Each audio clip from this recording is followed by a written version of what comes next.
Palestinian death toll has reached 18,890 due to the war between Israel and Hamas. Among the dead were 7,729 children and 5,553 women. 50,594 others were injured in the war. 282 were killed in the West Bank. In addition, nearly 24,000 children became orphans due to the latest round of conflict.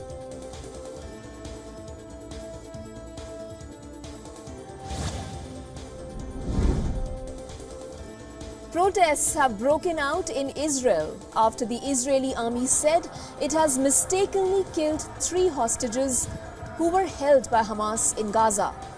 The news has infuriated many Israelis who are now protesting in huge numbers. These include families of hostages who are still held in Gaza. Israeli army said that the 3 hostages were identified as a threat as troops fired at them during the combat. The 3 hostages were abducted by Hamas during its October 7th attack on multiple Israeli communities. Expressing deep remorse over the incident, the IDF says it bears responsibility for everything that happened and that immediate lessons have been learned. It continues its onslaught in Gaza.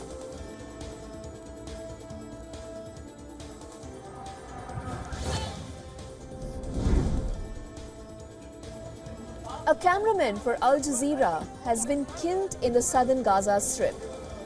Cameraman's name, Samir Abu Daka. Well, he was injured along with a colleague while covering the bombing of his school. Rescuers were unable to reach Abu Daka to take him for treatment. According to the Palestinian Journalist Syndicate, 90 journalists were killed by Israeli airstrikes in Gaza since October 7th. Al Jazeera has said the journalists were hit by a missile fired from a drone in the city of Khan Yunis in southern Gaza.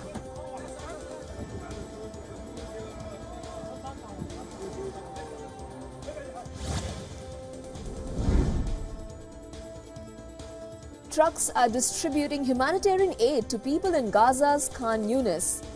The Palestine Red Crescent Society is receiving the aid. Large crowds were spotted waiting as bags of aid containing food and medical supplies were handed out. Distribution of aid within Gaza has been hampered by a lack of trucks and fuel, telecoms blackouts, and Israel's military operation.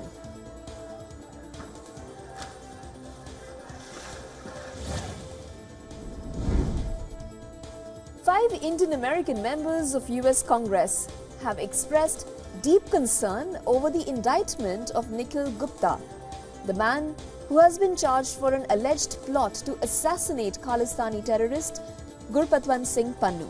The 5-member released a joint statement after receiving a classified briefing from the Biden administration on Gupta's indictment. They mentioned that safety and well-being of their constituents is most important priority. They emphasized the significance of the US-India partnership and also expressed apprehension that failure to address the actions outlined in the indictment could cause significant damage to the US-India partnership.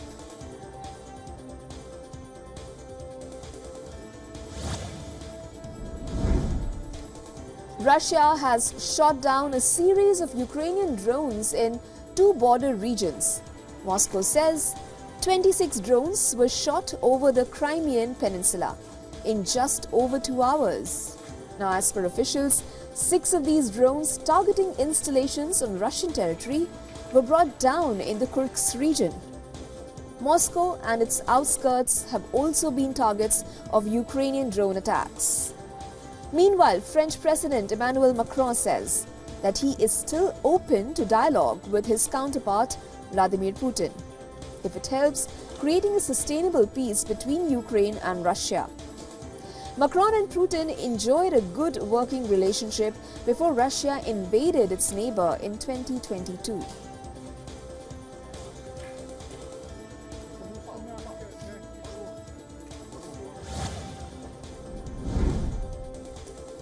Donald Trump's former lawyer, Rudy Giuliani, has been ordered to pay $148 million in damages. This for defaming two poll workers in the state of Georgia with his false claims that they engaged in election fraud. The two poll workers named Ruby Freeman and her daughter, Wandrea Shea Moss, have been awarded more than $16 million each for defamation, $20 million each for emotional distress, and $75 million in punitive damages. Giuliani was found liable in August by U.S. District Judge of defaming the poll workers with his 2020 elections lies on behalf of former President Trump. Giuliani has denied the charges and has said that he would appeal the decision.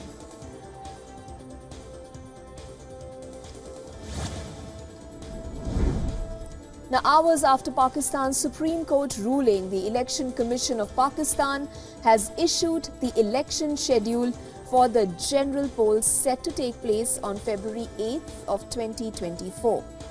The election program also applies to reserved seats for women and non-Muslims in the national and 4 provincial assemblies of Punjab, Sindh, Khyber Pakhtunkhwa and Balochistan.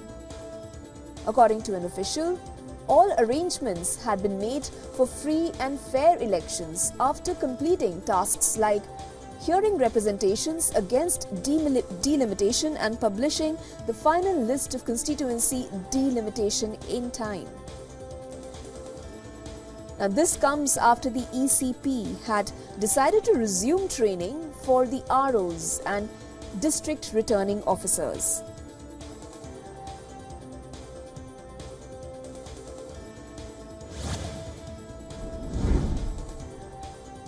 Oman's leader, Sultan Haitham bin Tarik Al Said, received a ceremonial guard of honor at the Indian President's residence in New Delhi.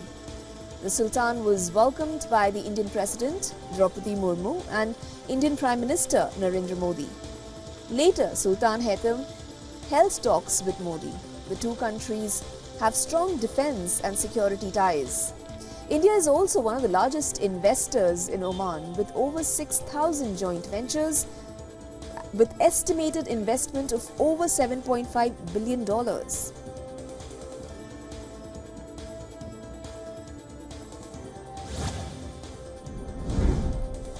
Japan's Prime Minister Fumio Kishida met with Malaysian Prime Minister Anwar Ibrahim. The meeting comes ahead of a Tokyo summit focused on boosting economic ties. China's increasing regional assertiveness is also on the table. According to a draft statement, both the countries will commit to strengthening maritime security cooperation.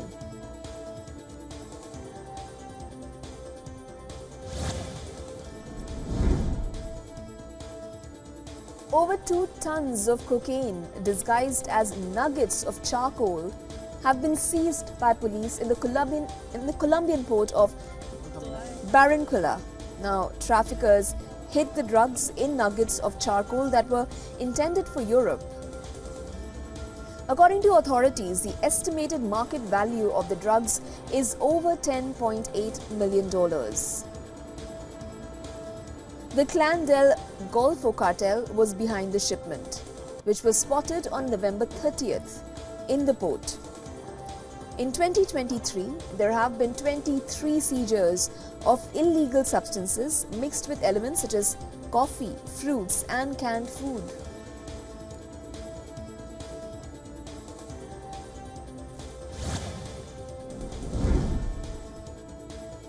Bolivia has opened its first lithium plant. This is seen as a historic step. Now, according to President, Bolivia is one of the world's top producers of lithium. The lithium carbonate industrial plant, a state-run facility, will produce over 15,000 tons in 2024 and 100,000 in 2025. The white metal, which is a key component for batteries used to power electric vehicles, has seen its price skyrocket over recent years. This as car makers are shifting their production away from combustion engine vehicles to comply with more stringent regulations that aim to curb climate change. Bolivia is the global leader in lithium resources with an estimated reserves of 23 million metric tons.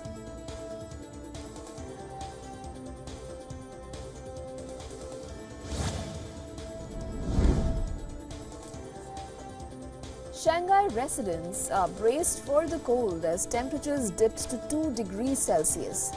The temperatures went from being in the balmy 20s days prior to single digits. Both temperatures are unusual for this time of the year. The cold front moved south after blanketing northern provinces in snow and ice. The weather has caused school closures and disrupted transportation.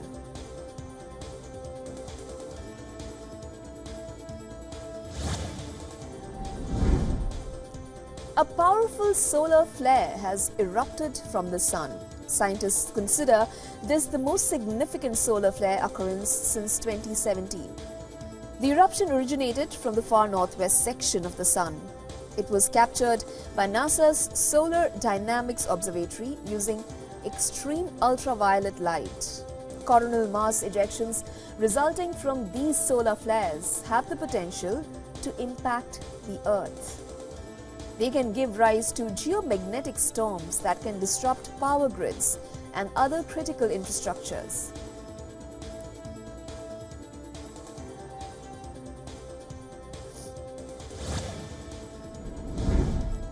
China's new passenger jet has been seen swooping low over Hong Kong's iconic Victoria Harbour in a display flight on its first journey away from home. The C919 is a medium-range airliner built by the Commercial Aircraft Corporation of China. It can accommodate up to 192 passengers and fly over 5,000 kilometers. The flight took off from Hong Kong's International Airport, and its first tour of the skies took it above the skyscrapers and tower blocks of Hong Kong and Kowloon. On its second tour, the plane dipped lower, zooming through Hong Kong's Victoria Harbour, below the tops of the tallest buildings.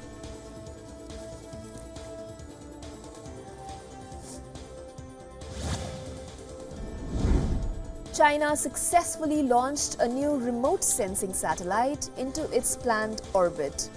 The launch took place from the Wenchang spacecraft launch site on Friday. The carrier rocket, coded as Long March 5 Y6, carried the Yaogan 41, a high-orbit optical remote sensing satellite. The satellite will be used for land survey, crop yield estimation, environmental management, and meteorological warning and forecasting.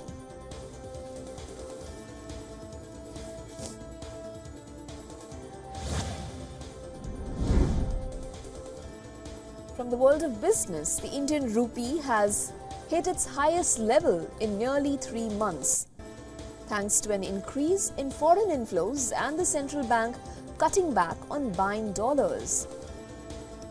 The rupee closed at 83 against the dollar on Friday, after hitting a high of 82.95 rupees earlier in the day. Reports suggest that foreign inflows to 2 large companies boosted the rupee. The Reserve Bank of India has been intervening in the currency market to keep the rupee stable.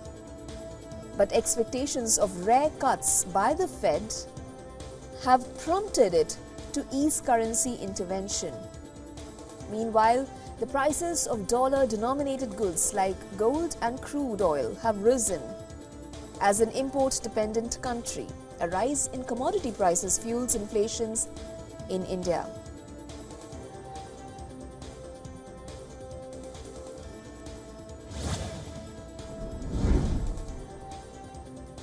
Russia's battle against inflation continues. Its central bank has hiked interest rates for the 5th time in a row. The Bank of Russia has hiked the lending rates from 15 to 16%. Now that's the highest level since April of 2022, and shows that inflation continues to trouble the sanctions-hit country. With the latest rate hike, the central bank expects inflation to fall to 4 to 4.5% in 2024. The Bank of Russia Governor Elvira Nebulina said that the weak ruble is having a diminishing impact on inflation. However, strong demand and a possible expansion of subsidized lending programs could fuel inflation. She added that economic growth is trending in the right direction despite the global slowdown.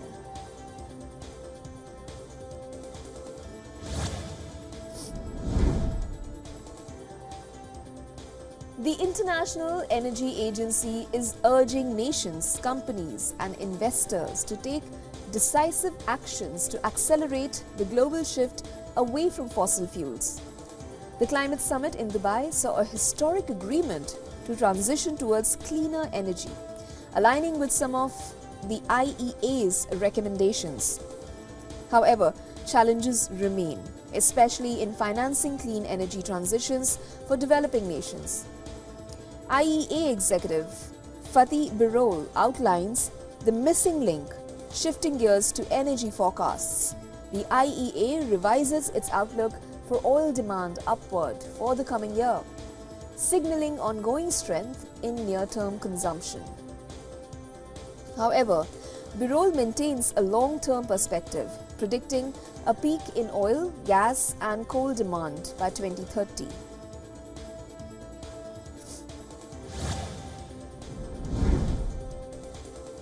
Crisis hit Sri Lanka has something to cheer about. Its economy has expanded for the first time since the end of 2021. Government data suggests that the economy grew by 1.6% in the quarter ending in September. That was largely due to moderating inflation, a strengthening currency, and lower interest rates. Rate cuts since June have helped bring inflation down to 3.4% from 70% last September. The agriculture sector played a big role in boosting the economy in the last quarter. The sector grew 3% compared to last year, while factory output grew 0.3% and services rose 1.3%. These numbers suggest that the economy is limping back to normalcy after facing its worst crisis in 7 decades. But the island is not yet out of the woods.